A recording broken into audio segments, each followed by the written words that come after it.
This is Becoming You Again, the podcast helping you heal from your divorce and deal with the mental and emotional challenges you face so that you can get on living the best of the rest of your life. I am your host, Karen Nelson, and you are listening to episode number 227. Welcome back to the podcast, my lovely, lovely ladies. I am so happy you're here.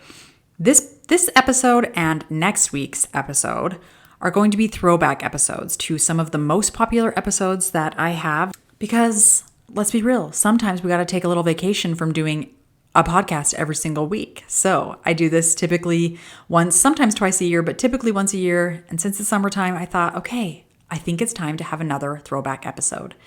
So I am doing a throwback to episode number 122, which is tips for living alone. I know that when you spend that first weekend by yourself without your kids, or maybe you don't have kids at home anymore, but that first weekend without anybody else in the house, or maybe the first night, and you haven't done this in years, I know that that is scary. I remember that feeling. And if I remember correctly, I talk about this in the podcast episode about what my first night without anybody in the house was like.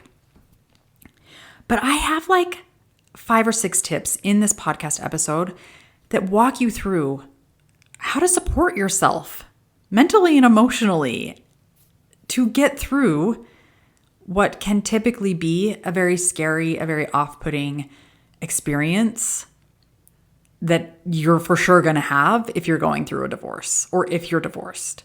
And maybe it's been a while. Maybe you've been divorced for a while and you still struggle to know how to support yourself through the nights when you don't have anyone else there except maybe you and your pet or just you. How do you learn to be alone with yourself?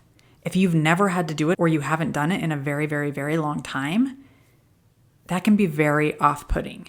But I also think it is such an important skill that everyone should learn how to do, which is why I am using this episode as a throwback episode. So I hope that you'll get some amazing information. If you haven't listened to it yet, and if you have listened to it, maybe it'll be a really great reminder on how to support yourself through the kind of more challenging moments that you might be facing when it comes to being alone without your kids or without your ex in your home. Without further ado, here is my throwback to tips for living alone. Enjoy. Welcome to Becoming You Again, the podcast to help you with your mental and emotional well-being during and after divorce. This is where you learn to overcome the grief and trauma of your divorce. We're going to do that by reconnecting with yourself, creating lasting emotional resilience, and living a truly independent life so that your life can be even better than when you were married. I'm your host, Karen Nelson. Here's your friendly reminder that if you haven't given this podcast a rating or a review yet, please go do that. It helps out a lot. Thanks. All right, my friends, welcome back to the podcast. I am so glad that you're all here today listening, and hopefully maybe you'll learn a little something. That's one of the reasons why I like to put this podcast out, is to offer you my opinions, my tips, the things that I'm learning, the things that I'm using, the things that my clients are using, and take or leave what you will. So let's jump into today's episode where I'm going to be giving you tips for living alone after your divorce, because I know that this can kind of be a challenge for a lot of people, myself included in this. This was something that I really had to learn how to do. And I'll get into that a little bit more in the episode and kind of talk about my experience with that. But I don't think that this is an unusual thing for many people who are going through divorce, is trying to live alone after however many years they were in a partnership. And at the end of a breakup, we usually one or more people will move out, right? Including kids. I'm not saying that like maybe you're polyamorous. I don't know. But what I am saying is that it's not unusual to kind of struggle with this concept of trying to figure out how to be alone, how to live alone. And so here's some tips to try and make that transition for you a little bit easier. So tip number 1, and I truly did put this number 1 on purpose because I think it is the most important thing that you can do for yourself. and it is to create a safe environment, a safe space. What I am talking about is in all forms, create a safe space, emotionally, mentally, and even in your physical surroundings, okay? When your nervous system gets activated, you need to know ways to support yourself so that you can get calm, so that you can feel peace, so that you can reassure yourself, I'm okay. Everything is safe in this moment. When our nervous system is activated, even when we are feeling a wide range of negative emotions, our body and our brain even sometimes does not understand that we truly are safe. And so you need to have some kind of way to reassure yourself internally, mentally, and physically that you are safe and everything is okay. And you can do that when you start to live alone. And I think that it's one of the most important things that you can do for yourself and one of the first things that you should do for yourself.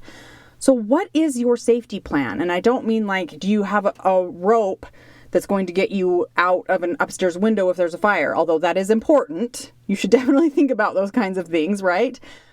But what is your emotional safety plan? Do you know? Have you ever thought about this? Have you ever written one out? Have you ever thought about what is it that calms your nervous system? What is it that you can do for yourself to regulate your nervous system? What is it that you can do for yourself to process through negative emotions where you still feel connected to yourself? So what is your safety plan, right? And we can think of this in terms of physical surroundings. Have you taken time to make the space yours? And if you were to do that, what would you change or what would stay the same? Creating a safety plan emotionally is like asking yourself, what can I do for myself in this moment where I feel taken care of, where I feel loved? What do I need right now? And creating a safe space mentally is basically like not allowing yourself to trash on yourself, not allowing yourself to beat yourself up, just really turning the channel on those thoughts of you're the worst, you made a mistake, you're not enough, you're ugly, you're stupid. Like, I don't know what your internal dialogue is. I know mine has tried at times to tell me every single one of those things and probably way worse. And to create a safe space mentally, you really have to pay attention to those thoughts. And sometimes you might even have to say, I'm not going to speak to myself that way. This is my safe space and I am not going to allow it. So, what is your safe space? What does it look like? These are things that you need to be thinking about and stepping into for yourself as you begin this transition to going from a couple to living alone. All right, number 2. One of the biggest issues for people when they get divorced is that loneliness, or even just being physically alone, right? Not being in a partnership any longer. For many people, this is a huge blow. And as I said at the beginning of this podcast, for me, this was one of the things that I really struggled with and had to learn how to do. For me personally, the first time I slept alone as an adult in my home that I owned was during my separation. I was 39 years old. I had never been alone all night in my home until I was 39 years old. Because I went from living in my parents' house to getting married at 19 to immediately living in the condo that my then husband and I had bought at the time as a married couple. And we weren't apart for entire nights. We were both going to school. Nobody was traveling for work at this point yet. So we weren't apart before we had kids. And then after we had kids, if my husband did have to travel for work or something, then my kids were with me. So being physically alone was something that was very new to me during my separation. That was, like I said, the first time I had ever slept alone in a house by myself as an adult was at that age. However, mentally feeling lonely, that was something that I definitely had experienced prior to this, because I had felt lonely for many, many years of my marriage.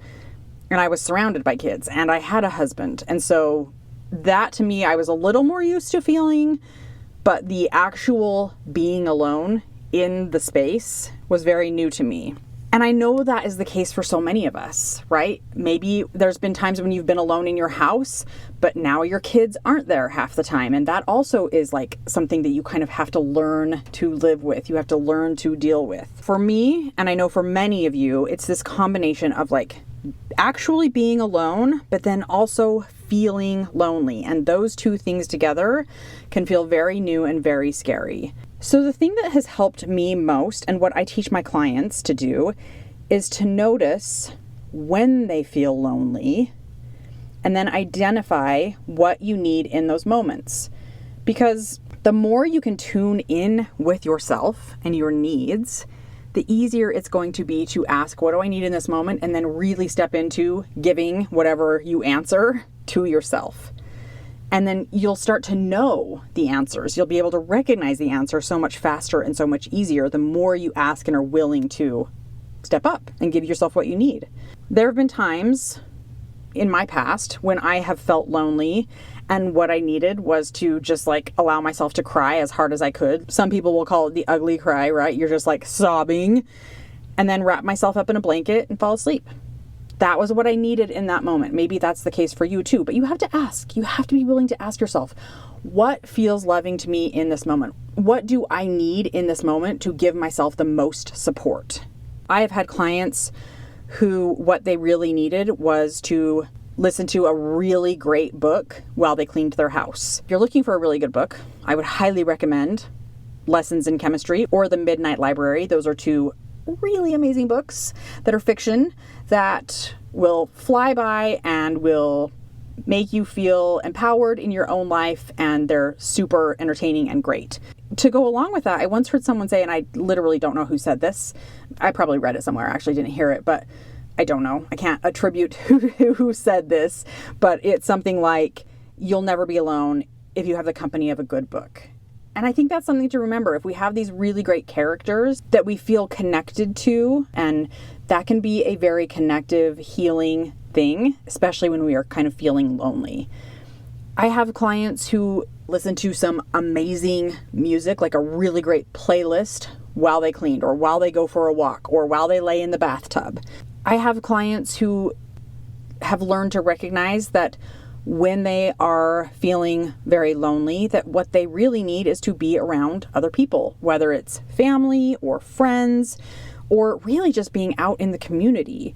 Like, even if you don't feel like you have family or friends, or you don't live close to anybody, or you don't feel like you have close friends or somebody supportive that you can go to, maybe just getting out of the environment they are in and going out into the community can also be an option. I know close to where I live, there is this outdoor shopping center, and it kind of has like this central area. It has like fountains where they do fountain shows set to music, and sometimes they have live concerts, and in the summertime it's very active. There's lots of people outside sitting around. There's seating and restaurants and places to get drinks, and like all sorts of fun things are happening. And even if you didn't know anyone, but you really wanted to feel that kind of sense of connection, that could be a really great way to do that if you don't feel like you have someone who you could go with.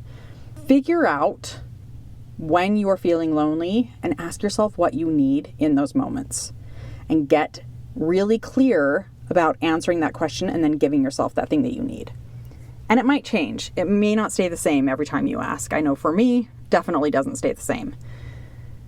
Number 3, create a routine. Now, I have a little bit of a caveat to go along with this one, because I'm not saying pack your schedule so full that you are just completely avoiding your life. You have no time to do anything for yourself. All you're doing is boom, boom, boom, boom, boom. Every second of the day is full of something to do. I think women, we already do that enough to ourselves, and it's tiring and overwhelming, and it can shut us down. Do not do that. That is not at all what I'm saying when I say create a routine. What I am saying is a routine can be very healing, and it can be very useful, especially when you are adding in healing moments or time to process emotions or just time to do something that you want just because you want to. You want to take a nap and that's part of your daily routine or your weekend routine or whatever, do it. Put it in your routine. But the really great thing about creating a routine is that there's not really a rule as to what your routine has to look like.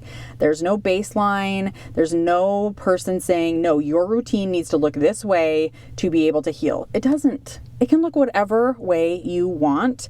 But the healing thing about a routine is you know what to expect. And I think it's very common when we go through a divorce that there's so much uncertainty when it comes to who gets what and filling out the divorce papers and the divorce decree, and you and maybe your ex are arguing over who gets what and what time with the kids and all of the things that go into it, right? There's so much uncertainty around that what we sometimes really crave in these moments is some certainty, is some knowledge of what to expect, and a routine can offer that to us. And that can be a very healing thing. So like I said, maybe your routine could be something that you're going to do every day. Maybe it could be something you're going to do every Wednesday. Like every Wednesday night, I'm going out with my girlfriends and we're going to drinks, or we're going to a bar to listen to live music, or we're going to play pickleball, or like whatever it is. Or maybe every Thursday and Saturday, I clean my house from 6 to 7 p.m. Maybe every night I go to bed at 9:30 on the dot. Put the kids to bed, take a half an hour for me, and then I go to bed. Or my kids don't go to bed at 9 o'clock. I'm not saying you have to put your kids to bed at 9 o'clock. My kids have been way past bedtimes for years and years and years. So you get to decide what your routine can look like, and it can look like whatever you want. But add some time in there that is special and healing for you. Are you catching a theme here? There's so much healing that happens in the present moment when we listen to the things that we need, and creating a safe space, really listening to what we need when we're lonely, setting up some kind of routine that includes us in there and what some of our needs are. It's very, very important. Number 4, I want you to start to look for things that make you feel awe. Awe is an emotion that has been scientifically proven to help with loneliness, to help with overwhelm, to help with stress, to help with sadness. And it's something that you can do in a very small amount of time every day. It's called a microdosed moment, where you really look for awe in the everyday. It's an emotion that fills you up with positivity. It fills you up with feelings of hope and happiness and peace. And it can literally be done in like 10 seconds a day. So I literally just did an entire podcast on how you can do this. And so if you haven't listened to it, just go listen to the podcast because it will walk you through. I interview the author of the book where you'll learn exactly how to do this. The book is called The Power of Awe. The episode is called Finding Peace in 10 Seconds with the Power of Awe. And once you start doing it, it becomes so easy to do in the everyday. If you haven't read the book yet, The Power of Awe, if you haven't listened to that episode, I would definitely recommend doing that, because this is going to be so powerful for you as you go through this transition of learning to live on your own. And number 5, I want you to try and open up to the idea that being on your own can actually be pretty freaking fun. A few weeks ago, my partner was staying about 30 minutes away at his mom's house. He was pet sitting her 3 cats and dog as she and her partner were out of town for a couple of weeks. It was about 2 weeks. And I was here because I work from home and it's just much easier for me to have all of my gear and everything here. And so he just, took a bag and went and stayed, and we would just FaceTime and text and all of the great things that we can do through technology, which is amazing. But also, I have to say, I think we both really enjoyed having a little bit of time to ourselves. And I know it's completely different when you're going through a divorce. I understand that. I've been there. I get it. My partner and I didn't move in together until a few years after we started dating. And so I totally understand the idea of still being alone and it being a new thing. But I want you to know that it can still be fun. You just have to kind of open up to the idea. So let me give you some examples of what I did for myself during these 2 weeks that we were kind of apart. I really wanted to make the most of my days when he wasn't home, when he was gone. And so, of course, I had my son half the time still. And so he was there some days, and there were some days when he wasn't. And it was just me and my cats that were in the house. Some of the ways that I was able to kind of open myself up to it being more fun and to it being really just my space was I slept in the middle of the bed. I mean, let's get real. If you haven't ever had the bed all to yourself, guess what? Now you get to. I ate whatever I wanted for dinner and I didn't have to ask anybody else's opinions on, is this okay? Or this is the plan? Or, whatever you say for dinner. Some nights I didn't even eat dinner because I wasn't hungry, which is kind of nice to not even have to think about that and to just decide for myself, I don't think I'm going to eat. And it totally is fine. There were a few times being home alone, I put on my favorite podcast on my HomePod and turned it up as loud as it could go. And then I just cleaned my entire house. So it's just blasting through the house. I'm cleaning, listening, laughing, doing all the things. And of course I can do any of these things, maybe not sleeping in the middle of the bed, but any of the other things when my partner's here and when the kids are here. But there's something different and more playful about like having this space all to yourself that can offer up a feeling of freedom and independence that isn't really possible when you have a partner that you're expecting home at 5:30 or that's there all the time throughout the day or the weekend, kind of an idea. And there were other times where I just really wanted to be outside. And so I went out in my backyard, laid on the grass, really connected with nature in that way, which is something that I found I really love to do. My cats came out with me and they just kind of hung out on the grass with me, and I just would watch the leaves blowing gently in the wind, and I would just watch the clouds roll by or the blue sky up above me, and I would just listen to the birds and listen to the wind and just enjoy the moment of being by myself, connected to nature, connected to myself, and knowing that all was well. Those were moments that I really cherish and love. But I have to say, it's possible for you, as you're making this transition to figuring out how to live alone and how to live on your own again, it's possible for you to learn to enjoy your own company, especially if that's not something that you've ever really experienced or ever had to know how to do. It's a really kind of cool thing to get to know yourself again and get to know what makes you happy and what makes you feel calm and what you enjoy to do when you're all by yourself.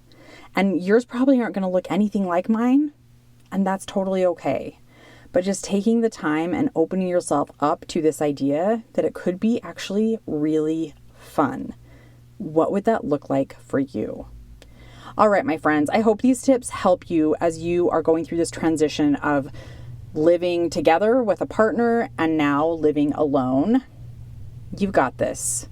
Create your safe space and really show up for yourself. I love you so much. Thank you so much for listening, and I will be back next week. Hi friend, I'm so glad you're here and thanks for listening. I wanted to let you know that if you're wanting more, a way to make deeper, more lasting change, then working one-on-one with me as your coach may be exactly what you need. Together, we'll take everything you're learning in the podcast and implement it in your life with weekly coaching, real life practice, and practical guidance. To learn more about how to work with me one-on-one, go to KarenNelsonCoaching.com. That's www.KarenNelsonCoaching.com. Thanks for listening. If this podcast agreed with you in any way, please take a minute to follow and give me a rating wherever you listen to podcasts. And for more details about how I can help you live an even better life than when you were married, make sure and check out the full show notes by clicking the link in the description.